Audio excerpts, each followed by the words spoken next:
በመንፈስ ቅዱስ አሐዱ አምላክ ወቀባባን ወልማድ ወረጉርጉርጉ ወቀበተኮ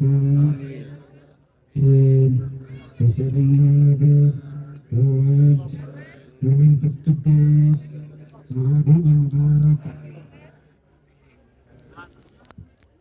jalqabarratti kabajamoota abbootii keenya bulchaa mana kiristaanaa kanaa kan ta'an luba Geetnet akkasumas bulchaa mana kiristaanaa Caancoo Waaqa Abbaa fi Tulluu Seenaa kan ta'an abbaa keenya akka biraanaaf luba Geetaawun Faanos akkasumas immoo Malaaka ምህረት Qeesis Salamoon Taaddasee bulchaa mana kiristaanaa Darbaa Qulqulluu Mikaa'elii abbaa keenya Malaaka ምህረት Qeesis Darajjee Kabbadee mana kiristaanaa Sillaasee Sulultaa akkasumas Malaaka Gannet Qeesis Balaachoo Aydaanyuu bulchaa mana kiristaanaa Sillaasee Gaajoo abbootiin luboonni obboloonni daaqonoonni hayyoonni mana kiristaanaa saboonni kiristaanaa iddoo garaa garaatirraa fageenyarraas dhiyeenyarraas guyyaa irraa kanaa ayyaana ifa dhaloota gooftaa keenya fayyisaa keenya Yesuus Kiristoos kabajuudhaaf iddoo kanatti kan argamtan hundumti keessaniyyuu nagaa waaqayyootiin akkam bultanii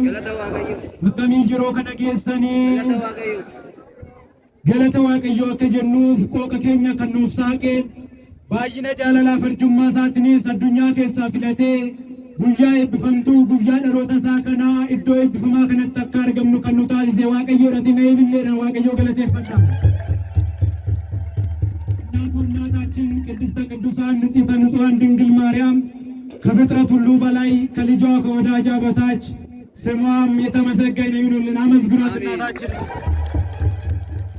ሁሎን እርገምቶኒ ወሬገምቶኒ ቶሎኒስ akka kennaa fi kabaja waaqayyoo biraa qabanitti maqaan isaanii kan ulfaateef kan galatoome nuuf haa ta'u. sadeessaa galateeffadhaa baga isiniin ga'e እልል ብላችሁ እግዚአብሔርን አመስግኑ። እንኳን አደረሳችሁ። egaa guyyaan irraa guyyaa addaati guyyaa addunyaa kanaaf itti ba'e waan ta'eef baga isiniin ga'e mee irra deebi'aa waaqayyoon galateeffadhaa. egaa daqiiqa muraasaaf dubbii sagalee waaqayyoo kan waliin barannu ta'a. barsiisa kan ta'e waaqayyoon gorsaas kan ta'e waaqayyoon gidduu keenyatti argamee akka nu barsiisu akka nu gorsuu fedhaa fi eeyyama isaa nuuf haa ta'u. barumsa keenyaaf mata duree kan godhannu kutaa kitaaba qulqulluu keessaa bara kakuu keessa ta'anii ifa kana kan argaa turan akkasumas immoo akkuma kitaabni keenya kidaaniin ganamaa waaqayyoon saboota isaa gama raajotaatiin jajjabeessa ture akka jedhu kan uummata kanatti tasgabbeessaa turan keessaa qulqullichi raajichi Isaayyaas kitaaba raajisaa isaa tokko fudhannee waliin baranna. mata dureen barumsa keenyaas uummanni dukkanaan deemee ifa argee gaaddidduu du'aa jalas kan turaniifis ifni ba'ee fi jedha waa'ee sagalee kanaan maqaa waaqayyoo ulfaataa haa ta'u jedha waaqayyoo galateeffadha. በጨለማ የሄደ ሕዝብ ብርሃንን አየ፣ በሞት ጥላ ውስጥ ለነበሩትም ብርሃን ወጣላቸው ይላል ቁልቁልቺ ራጅቺ ኢሳይያስ ዋይን ቦይቻ በረከ ኩሞሳ ዋይን ገደዶኑ መኒ ከሰት ኩፌ ቱሬ ሱኒ አብዲዳፍ አከሳን ጀጀቤሱፍ kitaaba isaa kana gaafa dubbisnu jalqabarratti boqonnaa jaarratti waaqayyoon eenyu ergadhu jedheetoo gara saba kanaatti nama ergatu yeroo barbaade turetti ani ofii kiyyaa afaan koo hidhamaadha malee ani siifan ergaman ture jedhee waaqa isaa kadhatee waaqayyoonis immoo ajajamuusaa tole jechuusa kana dhaga'ee bilisa taasiseetoo kennaa fi surraasaa isaa guuteetoo saba kana akka tajaajiluuf gara ummata waaqayyootti qulqulluu ergameedha. eebbi qulqullicha Isaayyaas hunduma keenya irra olee kan bule nuuf haa ta'u. raajota gurguddoo keessaa tokko kan ta'e fi isa jalqabaa kan ta'e kitaaba isaa keessattis qabiyyee bal'aa kan barreesse fi ummata waaqayyoo haala adda ta'een gaggeessaa barsiisaa gorsaatii kan ture jireenya isaa waaqayyoo wajjin kan taasifate waaqayyoodhaaf ofiisaa dabarsee kan laate dhumarratti illee hanga magaazidhaan muramee kennameedha. egaa qulqullicha kanatu ummanni dukkana keessa deemee ture suni gara ifaatti akka inni ba'e ummanni gaaddidduu du'aa jala ture sanaafis ifni akka ba'ee fi jecha isaatiin yeroo dubbatu agarra. egaa ayboonni keenya hayyoonni mana kiristaanaa maaliif dukkana jedhame kan jedhu kana gaafa hiikan dukkana kan jedhame kunoo maalinni kan jedhu kana gaafa hiika tokkummaa irratti hiikan dukkanaan kan fakkeeffame bara 5,500 Addaam gannatii keessa egaa ari'amee boodatti waggaa 5,500 guutuu bara boo'ichaan bara Waaqayyoo irraa addatti ba'ee ta'u ture suni bara gidiraa bara abaarsaa jedhamee kan waamamu suni bara dukkanaati. Namoonni bara sana turan Waaqayyoodhaan walitti bu'anii waan turaniif sababa balleessaa nama jalqabaa Addaamin akkuma qulqullichi Phaawulos duuti gama nam tokkichaatiin gara biyya lafaatti dhufee jechuudhaan du'a qofa osoo hin taane immoo fayyinnis gamuma fayyisaa keenya Yesuus Kiristoos isa qulqulleetti dibroo maaramii irraa foon sharraa foon akkasumas immoo lubbuu sharraa lubbuu fudhateen akka inni ta'e gaafa dubbatu duuti gama nama jalqabaa gama Addaamin gara biyya lafaatti dhufee jedhee dubbatee ture. Egaa asirratti qulqullichi Isaayyaasis bara dukkanaa kan jedhe bara boo'ichaa kan jedheen bara 5,500 sanaadha jedhanii abbootiin keenya hiikaniiru. Egaa barri kuni Addaam namni jalqabaa Waaqayyoon bifa fakkeenya isaatiin akka uume seera uumaa irraa akka dubbisnu seenansaa Waaqayyoon jireenya isa wajjin akka jiraatuuf isa galateeffachaa akka jiraatuuf wantoota biyya lafarra jiran hundumaas immoo akka inni bituuf kennaa isaaf kennee osoo jiru Waaqayyoon muka ibsa balasii yookaan immoo muka balasii jedhamsan akka nyaanne isaa abboomee kunis immoo isa dhorkachuudhaaf osoo hin taane inni Waaqa akka inni ta'ee fi Addaam immoo uumama isaa akka inni ta'e akka mul'isuun Waaqayyoon kana raawwatee ture. Egaa kana raawwatee gannatii keessasa ka'ee iddoo dadhabbiin itti hin jiraanne iddoo gidiraan itti hin jiraanne iddoo ammeenyi itti hin jiraanne Waaqayyoon galateeffachaa Waaqayyoon wajjin iddoo itti jiraatan sana ka'ee ture. Addaam akkanatti jiraachaa osoo jiru waggaa 7 caalaa iddoo san jiraachuu hin dandeenye. Maaliif jennaan diinni keenya Daabiloos inni jalqabaa bofarra buleetoo Addaam nama jalqabaa kana akka inni dogongorsiise seenansaa jijjiirramee boqonnaa sanirra gaafa ga'u immoo waa'ee kufaatii dhala namaa dubbisna. Egaa Waaqayyoon yeroo namni kun kufutti jalqaba irratti bifa fakkeenya isaatti uume bifa fakkeenya isaa jechuunis bifti Waaqayyoo qulqullummaadha waan ta'eef namni qulqullummaan akka jiraatuuf akkasumas immoo qaama dhoksaa bifa nuti qabnu kana Waaqayyoon dhoksaadhaan akka inni qabu kan mul'isuudha jedhanii abbootiin keenya hiikaniiru.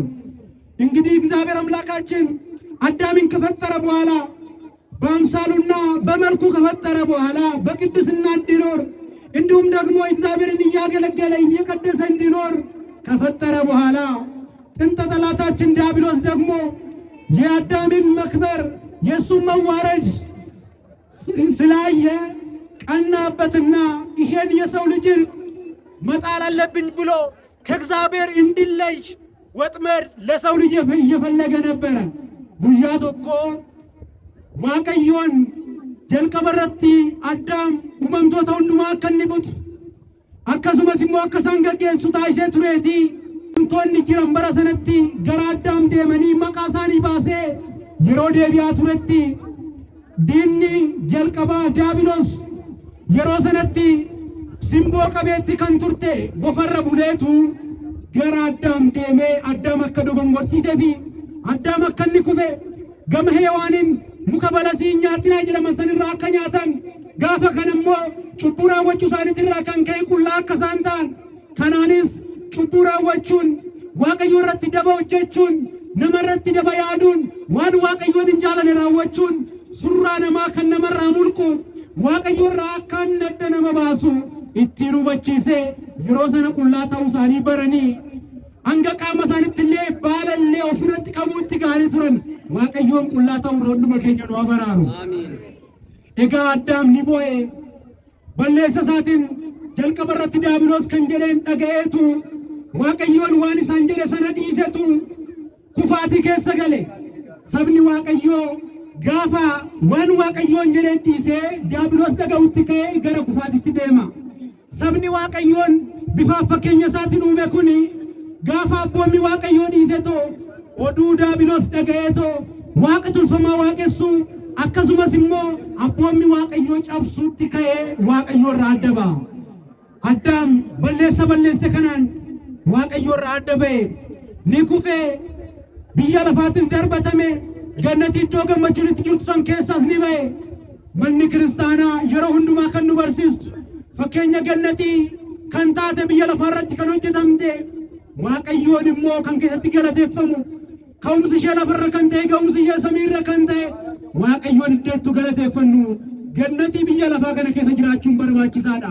Yoo as keessa jiraanne gara gannatii biyya keenya samii sanatti galuu dandeenya waan ta'eef Addaam gannatii kana keessa ba'eetu ari'atame boo'ichaan gara biyya lafaatti darbatame.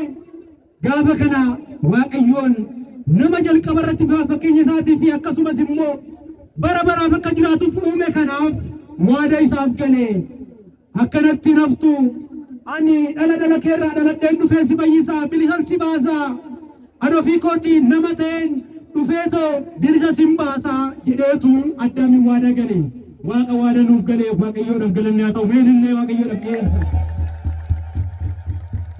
Egaa akkuma kitaaba keenya irratti kitaaba Qelementoos boqonnaa 3:18 irratti dubbisnu waaqayyoon dhala keerraa dhaladheen dhufee si fayyisaa jedhee fudhateera.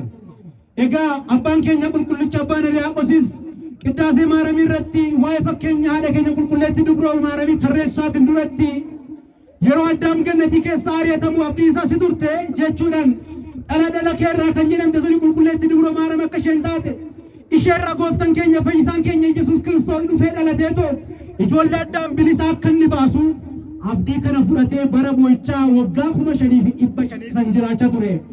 Qulqullichi Isaayyaas bara boo'ichaa sanaan dukkana jedheera. Dukkanni bara cubbuudhaan itti jiraatanidha. Dukkanni waaqayyo irraa adda ba'uudha. Dukkanni waaqayyo irratti waan hin taane raawwachuu seera isaa cabsuu namarratti daba yaaduu waan waaqayyoon hin jaalanne hundumaa raawwachuun dukkana. Qulqullichi Phaawulosis ergaasaa warra Roomeetiif erga boqonnaa 13 irratti waa'ee hojii ifaa fi waa'ee hojii dukkanaa gaafa dubbatu seera waaqayyoon cabsuunii fi akkasumas immoo waan waaqayyoon hin jaalanne raawwachuun hojii dukkanaati jedheetu isaan tarreessee argina. Isaan kunis abboonni waaqayyoo cabsuurraa kan maddanidha jedhee dubbatee jira. Kanaaf waaqayyo irra barri addatti ba'ee ture suni bara boo'ichaa waan tureef inni kuni bara dukkanaatiif fakkeeffameera. Amma garuu jedhe Isaayyaas waaqayyo gooftaan keenya yeroo inni addunyaa kanaaf guyyaan murame sun ga'utti waadaa jalqaba irratti raajota dubbachiiseen Isaayyaas mataansaa waa'ee dhaloota gooftaa keenyaa yeroo dubbatu dubri dubrummaan ulfooftee ilma dhiiraas ni deessi jedhee dubbatee ture. Dubri dubrummaan ulfooftee ilma dhiiraa akka isheen deessu kunis immoo mallattoo isiniif haa ta'u jedhe. Mallattoon fayyinaa dhala namaatiif laatame waaqayyoon yeroo isaa sun yeroo ga'u waaqayyoon mataansaa ofii isaatii mallattoo isiniif kenna. Mallattoon waaqayyoon fayyina keenyaaf nu laatu kunis maal inni jedhanii akka isaan hubataniif immoo dubri dubrummaan ulfooftee dubrummaan ni deessi jedhe. Isaayyaas boqonnaa 7:14 dubbisna. Egaa kun ta'ee boodattis immoo boqonnaa 9 irra gaafa ga'u ifti sun akka inni ba'uudhaaf yeroon isaa ga'eetti argeetu uummanni dukkana keessa deematii ture sanaaf ifni ba'ee jedhe. Ifni kun immoo akkamittiin ba'e kan jedhuuf achuma lakkoofsa 6 irratti gaafa ga'u immoo ilmi dhiiraa nuuf kennameera jechuudhaan ilmi akka isaaniif kenname maqaan isaatis immoo gorsaa akka inni ta'e dinqii akka inni ta'e waaqa jabaa akka inni ta'e abbaa bara baraa akka inni ta'e hangafa nageenyas akka inni ta'e dubbate. Waaqni har'a dhalate kuni waaqa jabaa kan ta'edha. Inni qulqulleetti dubroo maaramii irra dhalate kuni gorsaa kan ta'e dinqii kan ta'e waaqa jabaa kan ta'e hangafa nageenyaa kan ta'e abbaa bara baraa kan ta'e sanatu ilmi dhiiraa nuuf kenname jedhe. Mee ilil jedhaati waaqayyoodhaaf galata dhiyeessa. Waaqayyoon raajota isaa irratti buleetu uummata kana waan amma jiru darbees kan ta'uudhaaf deemu akkasumas baroota darban keessa kan ta'u hundumaa isaaniif ibsa ture waan ta'eef yeroo ilmi isaaniif kennamu ilmi dhiiraa nuuf dhalateera jechuudhaan inni dhalate kun immoo maqaan isaa dinqiidha gorsaadha jedhe. Ilaala nama kan gorsu dinqii kan ta'e ajaa'iba kan raawwatu abbaa bara baraa kan ta'e nageenya dhabne kana nuuf kennuu kan danda'u hangafa nageenya kan ta'e waaqa bara baraa kan ta'edha jedhe. Egaa amma yeroon isaa gaafa ga'u barri 5,500 murame suni gaafa dhumu akkuma qulqullichi Phaawulos kitaaba isaa irratti Galaatiyaa boqonnaa 4 lakkoofsa 4 irratti gaafa guyyaan murame sun ga'u jedha dhuma barichaa irratti yeroo guyyaan beellamaa sun ga'utti ilma isaa dubrarraa dhalate ergee isheerraas dhalatee bilisa nu baase jedha Waaqa bilisa nu baase ulfinniif galanni haa ta'u Waaqayyo bilisa. Egaa guyyaa irraa kanatti guyyaan isaa waan ga'eef Waaqayyoon gooftaan keenya fayyisaan keenya Yesuus Kiristoos akkuma wangeela Yohaannis boqonnaa tokko irratti dubbisnu jalqaba irratti jecha ture kan jedhame jechi sunis Waaqayyoo bira ture kan jedhame jechichumti mataan isaa Waaqayyoodha kan jedhame suni inni ofii isaatii lakkoofsa 14 irratti immoo jechi foon ta'e jedhamee kan barreeffame inni suni guyyaa irraa kanatti qulqulleetti dubra maaramiirraa foon isheerraa foon lubbuu isheerraa lubbuu fudhateetoo seera dhala namaatiin akkuma qulqullichi Phaawulos dubbatu jechuudha.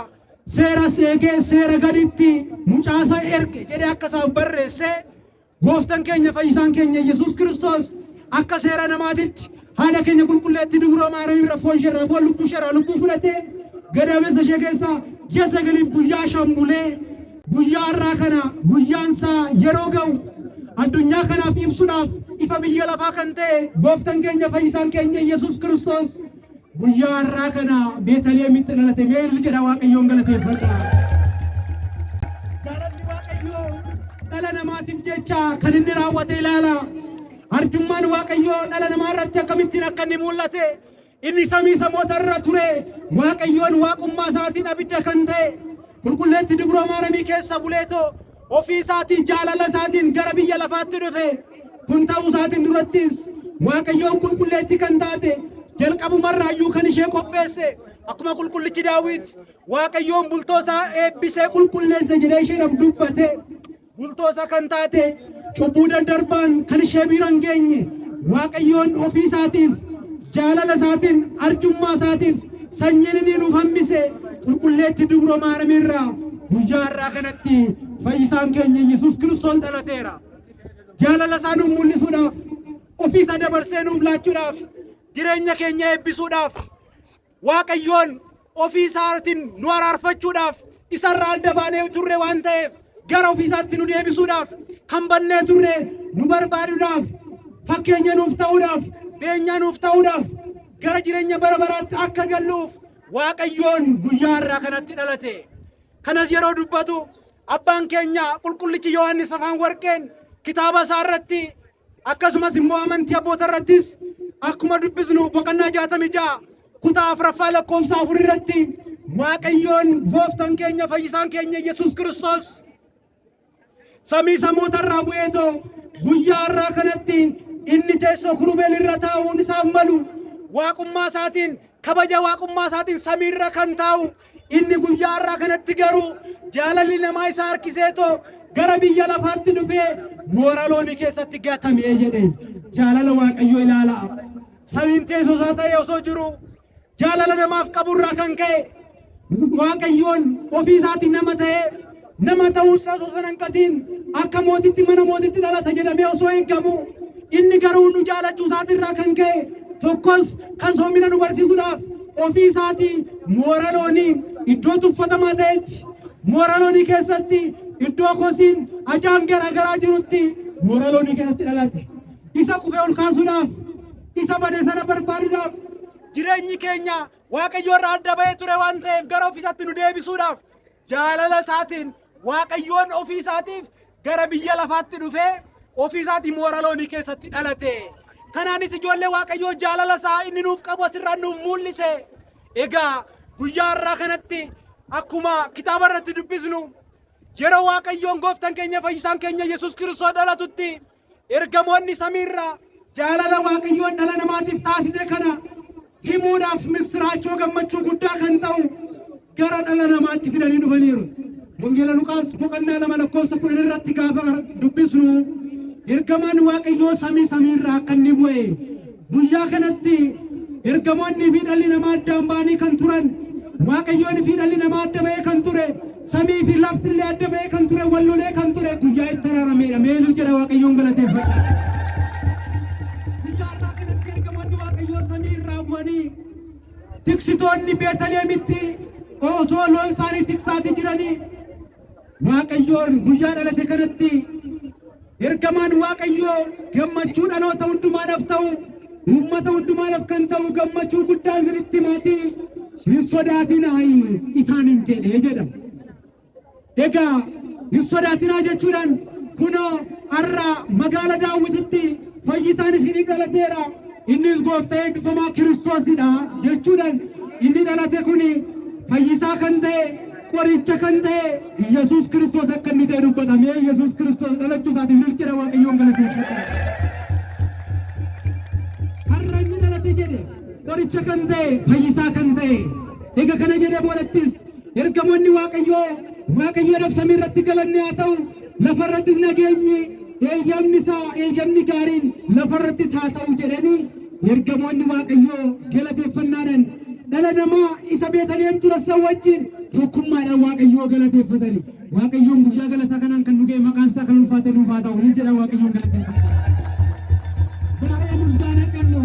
ቅዱሳን መላእክት ከሰማይ ወርደው እዛ ለእረኞቹ ተገልጠው መድኃኒት የሆነው ክርስቶስ እንደተወለደ እሱን ለማግኘት ደግሞ ወደ ቤተልሔም እንዲሄዱ ገረ ቤተልሔም የምትዞረው ደምን ሞ ቁልቁሌት እንድብሮ ማረሚን ሙጫሺ ደሰቶ አከሱመስ ሞ ቁባ ቡዱሳት ሂደ አከሱመስ ሞ ጨርቂ ደመረሜቶን ያርገቱ ኩኒ መለቶ ስኒፋተው ጀደን ኢላላ ጀልቀበረቲ ቁልቁሌት ድብሮ ማረም አከሽን ኢልመ ደሱ መለቶን ከነሜ ቱሬ አረስ ቁልቁሉን ergamaan waaqayyoos mallattoo isiniif haa ta'u jechuudhaan yeroo gara Beetaliheem gara mooraa loonii sanatti deemtan mallattoo isiniif haa ta'u mucaa dhiiraa humni abbuudduusaa hidhame akkasumas immoo uffata carqiidhaan kan marame qulqulleettiin dubroo maareen uffata ittiin ilma ishee martu dhabdeetu carqiidhaan guyyaa irraa kanatti ilma ishee marte.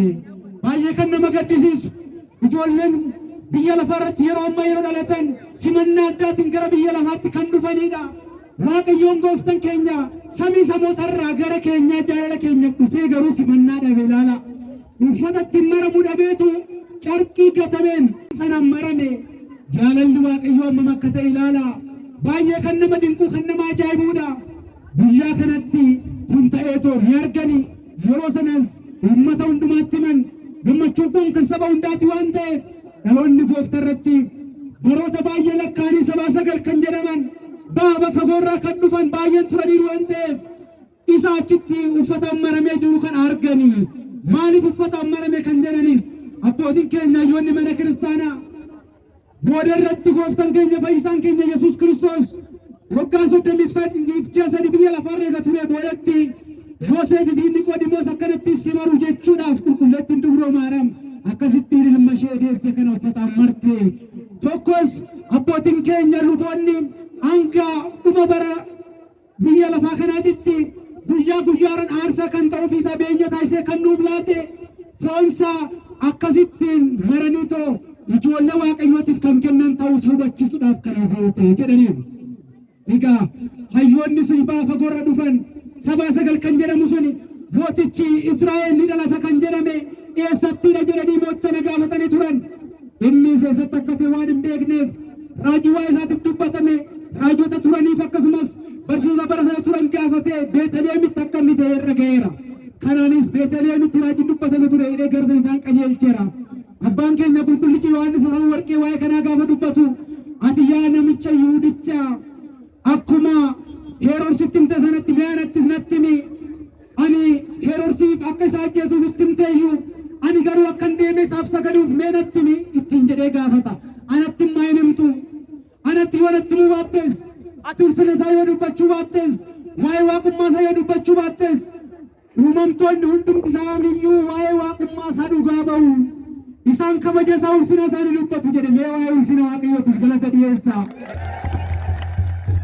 Nuti yoo dubbachuu baanne biyyi lafaa ulfina isaa yoo dubbachuu baatte namni simannaa ta'u yoo isaaf qopheessuu baate Waaqayyoon ofii isaatiif uumamtoonni hundumti isaanii galata isaa akka dhiyeessan taasisuu danda'a. Waaqayyoon nuti bifa fakkeenya isaatiin kan nu uume galateeffannaa isaatiif akka ta'uuf malee nuti galateeffannees dhiisnees waan nuti isaaf daballu jiraatetii miti. Galateeffannaa taanaan mukkeen akkasumas immoo wantoonni biyya lafaarra jiraatan hundumtuu ulfina Waaqayyoo dubbatu. Ulfina Waaqayyoo akka dubbannu Waaqayyoon duba keenya nu gargaaru. Waaqayyoon guyyaa har'aa kanatti dhalatee moora loonii keessatti mul'ateera. Yaa namticha Yihuudicha anattimi godhatti mubaattas jedhe. Inni dhalate kun gooftaa akka inni ta'e, inni dhalate kun qoricha mootii akka inni ta'e uumamtoonni hundumtuu ni dubbatu jedhe. Nutis uumamtoota taanee waa'ee waaqummaa isaa, waa'ee ulfina isaa akka dubbannu Waaqayyoon nama keenya nu gargaaru.